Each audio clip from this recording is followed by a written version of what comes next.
son conseil, et ça continue comme ça pendant des heures. Vous imaginez que cette forme de dialogue est une forme qui ne simplifie pas la résolution des problèmes, et cela l'allonge. Alors, avec une procédure si longue, on peut se demander si nous allons aboutir cette nuit. Est-ce qu'il y a une chance pour que cet accord soit conclu pendant cette nuit? Je crois que tant les deux conseillers fédéraux qui négocient ce traité de l'espace économique aujourd'hui, ici à Luxembourg, que le Conseil fédéral dans son ensemble, que les autres pays de l'AELE sont déterminés avec la communauté à aboutir maintenant dans cette négociation. Pour sa crédibilité même, il est nécessaire que nous aboutissions.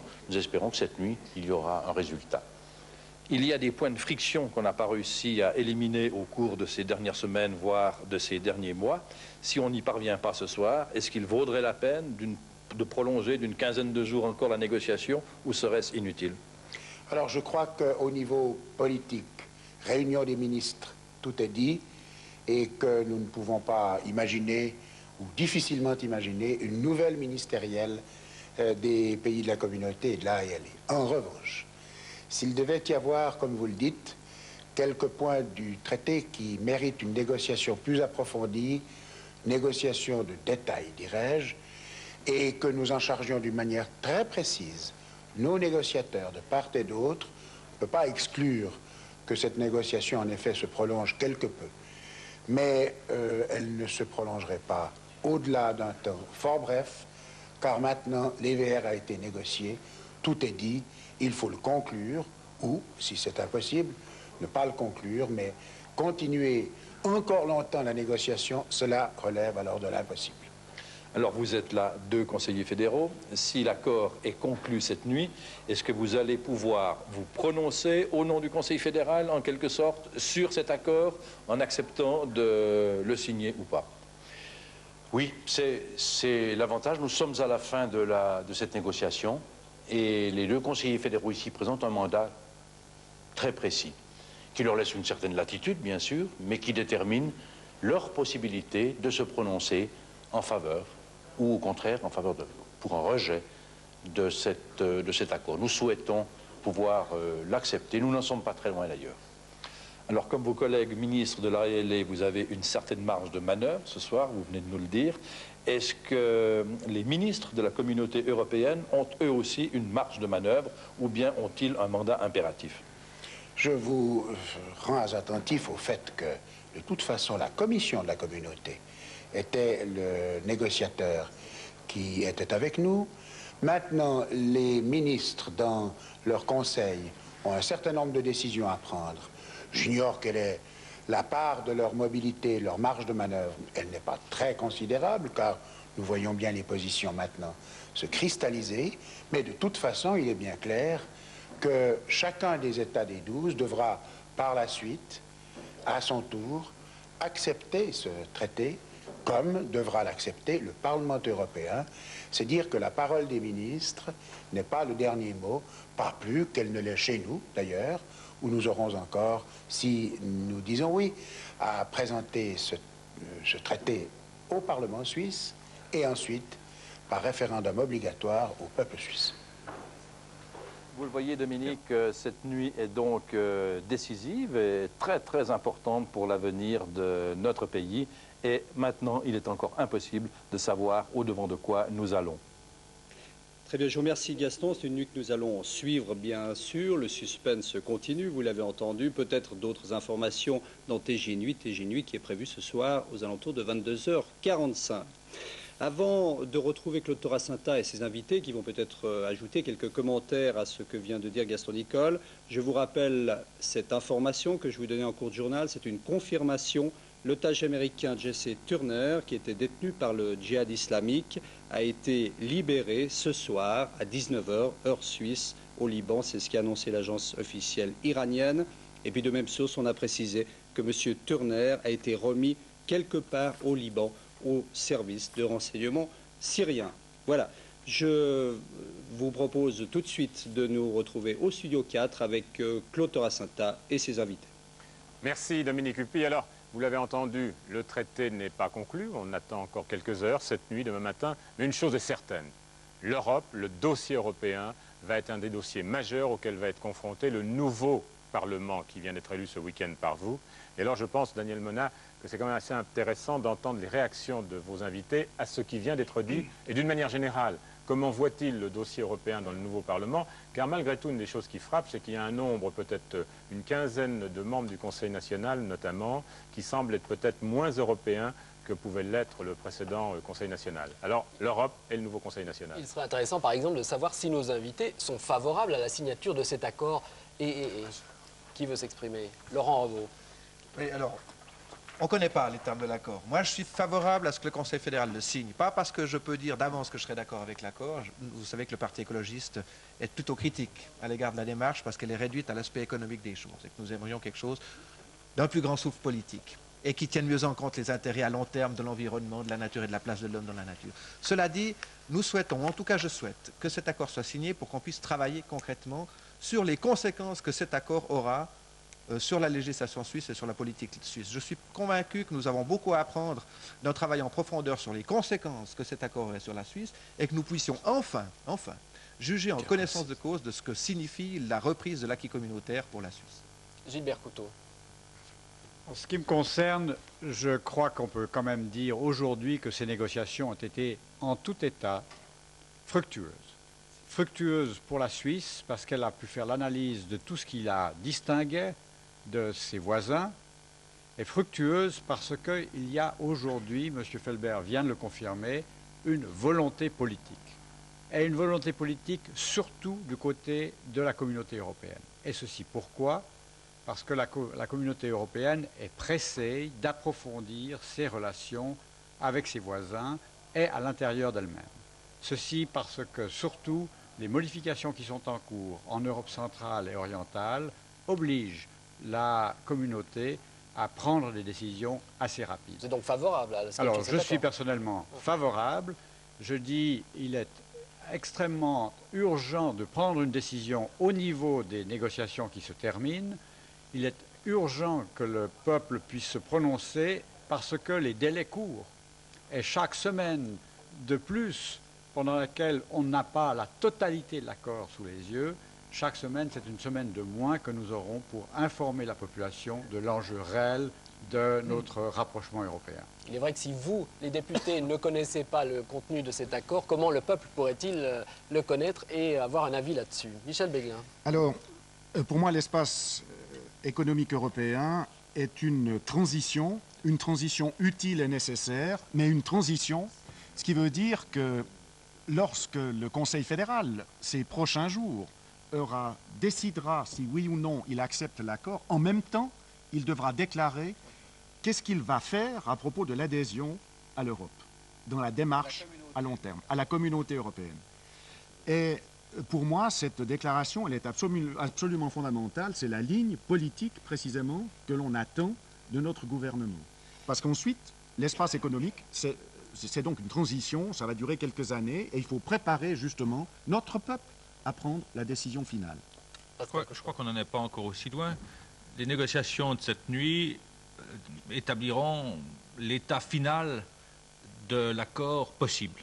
Ça ne veut pas dire encore que le Conseil fédéral l'approuvera. Je crois qu'il a établi un certain nombre de scénarios et il y a une limite à partir de laquelle il dira « nous préférons ne pas paraffer d'accord, je souhaite qu'il soit paraffé, je souhaite qu'il soit signé ensuite par le Conseil fédéral et approuvé par le Parlement, de telle sorte qu'on puisse aller devant le peuple et lancer le débat en vue aussi à plus long terme de l'adhésion à la communauté européenne. Il y a un point qui me surprend et qui m'étonne et qui me laisse encore un petit peu sceptique, c'est le fameux accord sur le transit. On dit qu'on a obtenu un accord par lequel on n'utilisera la possibilité de faire passer des camions de 40 tonnes que dans la mesure où on a pu épuiser la capacité de ferroutage. Mais on ne dit pas, et pour moi ça a toujours été une question importante, on ne dit pas s'il y a une limitation quantitative au passage des 28 tonnes. Moi, je reste convaincu que si l'Autriche a une solution qualitative, cela signifiera qu'il y aura un déplacement massif des flots et des flux de camions de 28 tonnes sur la Suisse. Et ce point reste obscur. J'ai quand même le sentiment que le Conseil fédéral, et peut-être politiquement il a raison, mais il faut quand même le dire au peuple suisse, veut absolument aboutir à un accord sur le transit en oubliant les conséquences à moyen terme de cet accord sur le transit pour pouvoir signer l'accord sur l'espace économique européen. Le problème de la quantité des camions de 28 tonnes n'est pas réglé. Le problème de la limitation de la pollution dans nos... Non, les camions de 28 tonnes. Attention, si vous avez 200 ou 300 000, si vous avez 200 ou 300 000 camions de 28 tonnes de plus, c'est grave. Dernière intervention, oui. Alors, je crois que ce qui se passe ce soir est assez révélateur de l'exercice devant lequel nous nous trouvons. C'est un exercice qui montre bien que l'espace économique européen, quel que soit le succès, ou au contraire, ce que je regretterais pour ma part, l'échec qui pourrait lui arriver, est dans tous les cas de figure une étape. Et l'important maintenant est de mettre cet exercice en perspective. Pourquoi? Parce que s'il réussit, c'est un exercice utile, c'est un exercice concret, si vous me permettez l'expression, de digestion du droit communautaire pour un estomac helvétique qui jusque-là était peu préparé à cet exercice. S'il échoue, le fait de mettre cela en perspective a pour effet de dédramatiser cette étape que représente l'espace économique européen, mais il faut vraiment souhaiter que ça réussisse, parce que c'est un premier pas, qui est un premier pas à même de démontrer notre capacité d'intégration européenne. Comme je souhaite que cette capacité aille le plus loin possible, je considère que c'est une première étape, quoi qu'il en soit, vers ce qui sera un jour l'adhésion. Voilà, alors merci les uns et les autres d'être intervenus à la fois sur ce dossier européen et au préalable sur les élections fédérales elles-mêmes. Je voudrais simplement donner encore un chiffre à nos téléspectateurs. La participation électorale a été de 46,2% selon l'ATS. C'était 46,5% il y a 4 ans et c'est le taux de participation le plus bas depuis l'introduction de la proportionnelle en Suisse. C'est-à-dire que même en dépit de tous les efforts qui ont été faits par les médias, par les partis et autres, un Suisse sur 2 ne s'est pas rendu aux urnes. C'est aussi peut-être un chiffre qu'il convient de méditer. Alors voilà, nous sommes arrivés au terme de ces différentes émissions électorales. J'espère qu'elles vous auront permis de mieux savoir ce qui s'était passé. J'aimerais remercier les invités qui sont ici et j'aimerais aussi remercier tous ceux, les dizaines et dizaines de collaborateurs qui ont participé à cette émission. Vous en voyez un certain nombre, ceux qui sont à l'antenne. Il y a aussi tous ceux qui sont derrière les caméras, tous ceux qui figurent sur parfois un très long générique, mais sans qui une émission, des émissions comme celle-là, n'aurait pas été possible. Merci à eux, merci à vous de l'avoir suivi. Bonne soirée.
Franchement, nous ne pouvons pas empêcher qu'il vous arrive quelque chose. Mais nous réparons le dommage rapidement et sans complications.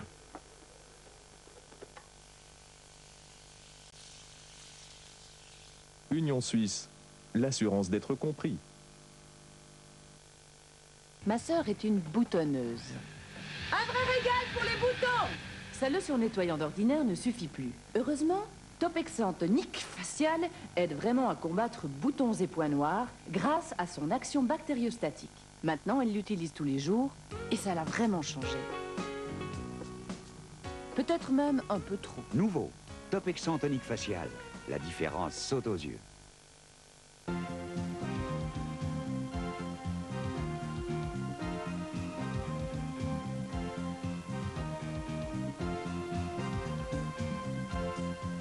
Ritter Sport, en 16 carrés différents. Le savez-vous? Les sprays sans gaz propulseur font beaucoup pour l'environnement, mais souvent moins pour vos cheveux. Leur diffusion non continue peut laisser vos cheveux collants. Plus maintenant. Voici le nouveau Pantene Pump and Spray avec sa pompe révolutionnaire. Un pompé de l'air pur, 2 sprayés. Le jet continu et microfin vous donne une tenue naturelle et parfaite. Pantene Pump and Spray, une diffusion ultra fine, une tenue ultra forte, avec recharge.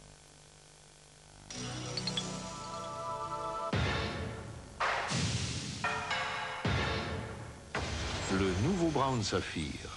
Sa semelle en acier est absolument inrayable et glisse, toujours comme neuve, sur tous les tissus. Le nouveau Brown Saphir, vainqueur du test dureté.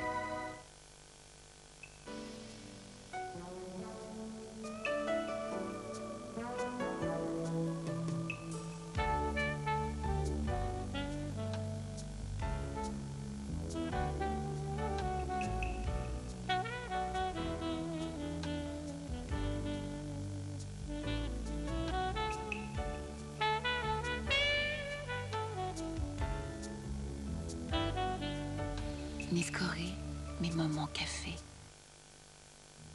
Bonjour, je suis une planète en formation, la vôtre. Longtemps après, sur ma terre, des humains apparurent. Lorsque ceux-ci devinrent nombreux, les contacts oraux prirent de l'importance. Ils échangèrent entre eux des signaux, des gestes, des paroles, des informations. Les médias étaient nés. L'être humain s'y habitua et ne put bientôt plus s'en passer. Actuellement, pour faciliter les échanges, il y a votre entreprise. Grâce à elle, la Suisse puis le monde entier peut à tout moment, quand il le désire, s'entendre et communiquer pour le bien-être de tous. Avec les PTT. Grâce à nous, vous êtes entre vous. Quand il s'agit de faire disparaître toutes les traces, Bif Universal devient votre complice. À toutes les surfaces, il donne un éclat sans trace, vite et sans rincer.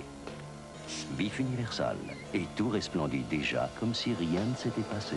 Je les ai toutes ramassées une par une. Oh. Bif Universal, la propreté sous un nouveau jour. Maintenant aussi en sachet de recharge, pour économiser argent et déchets.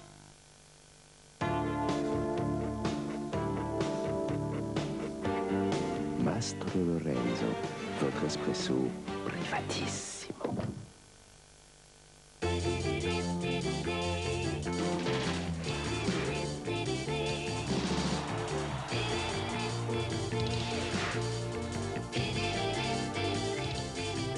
La Suisse, ma référence.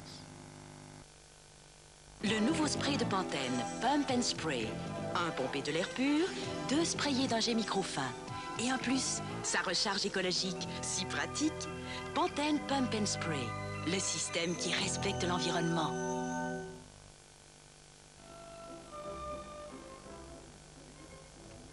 Fanfare, c'est tout Vienne dans un biscuit.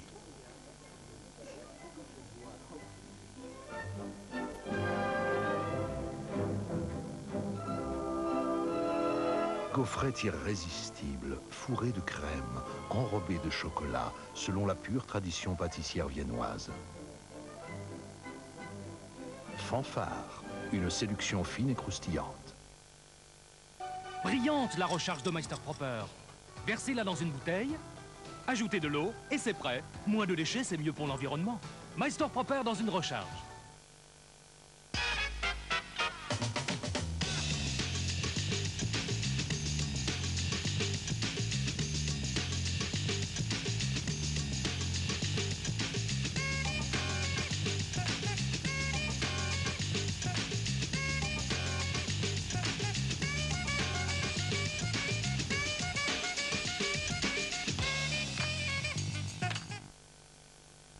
question personnelle.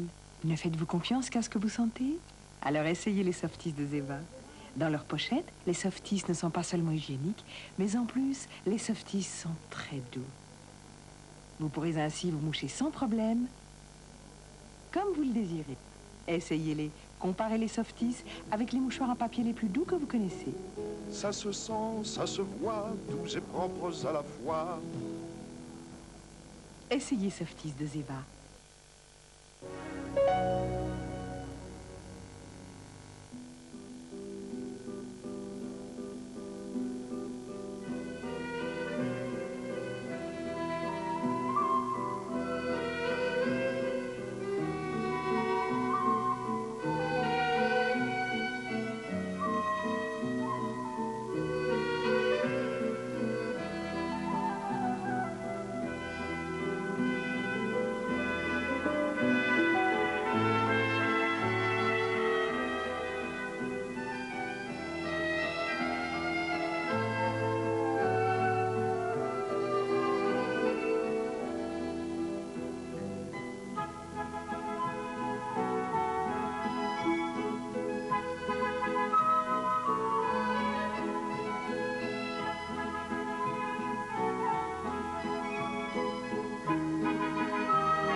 Madame, monsieur, bonsoir, édition raccourcie. Ce soir encore, de spécial cinéma, vous en connaissez la raison, les commentaires, les résultats définitifs des élections fédérales. La semaine prochaine, nous reprendrons la vitesse de croisière. Donc ce soir, un seul film pour cette soirée. Dans quelques instants, dans 2 minutes très exactement, l'invité surprise de Georges Lautner. C'est une comédie et j'imagine que ça tombe bien.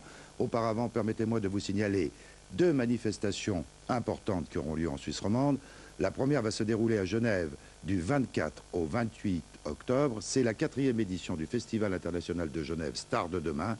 10 pays en compétition avec un jury présidé par André Zoulaski. Et ce festival permet, comme vous le savez, depuis 4 ans, de découvrir de nouveaux talents, acteurs ou actrices. Et parallèlement à la manifestation, qui débute jeudi avec un film d'ouverture qui a pour nom Mon père ce héros, avec Gérard Depardieu. C'est un film de Gérard Laugier.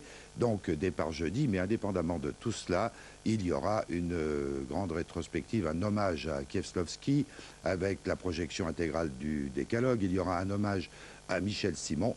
Bref, beaucoup de films à voir au cours de ces jours du 24 donc au 28 octobre. Et pour cela, bien, vous vous reportez à vos quotidiens habituels qui en donnent le programme jour par jour et heure par heure. Manifestation importante aussi, c'est la 7e édition, celle-là, de la fête du cinéma, non seulement à Lausanne, mais dans l'ensemble du canton de Vaud. C'est-à-dire qu'il y aura des salles à Lausanne, au total 30 salles, ainsi que dans 18 villes du canton de Vaud. Alors là, vous pourrez voir des avant-premières, des films, etc., etc. Plus un hommage à Wim Wenders avec, je crois, la projection intégrale de son œuvre. Ça tombe bien, puisque le nouveau film de Wenders, Jusqu'au bout du monde, va sortir dans quelques temps. Des animations pour les enfants, le cinéma en plein air, bref, une mobilisation générale de tout un canton. C'est formidable, formidable grâce aux exploitants qui ont modernisé leur parc de salles de façon assez extraordinaire, grâce aussi aux distributeurs et grâce au travail acharné aussi de Jean-Daniel Cataneo et de Jean-Claude Steiner. Voilà, donc une semaine riche en cinéma pour le canton de Vaud, Lausanne et la ville de Genève. Alors le film de la soirée, c'est une comédie, je ne vais pas vous en donner les clés, c'est bien plus amusant de la découvrir par soi-même. Simplement, je vous signale que c'est signé Georges Lautner, bonne fabrication, avec en tête de distribution Michel Galabru, Jean Carmet, Victor Lanoux, c'est tout dire. Bonne soirée, à tout à l'heure.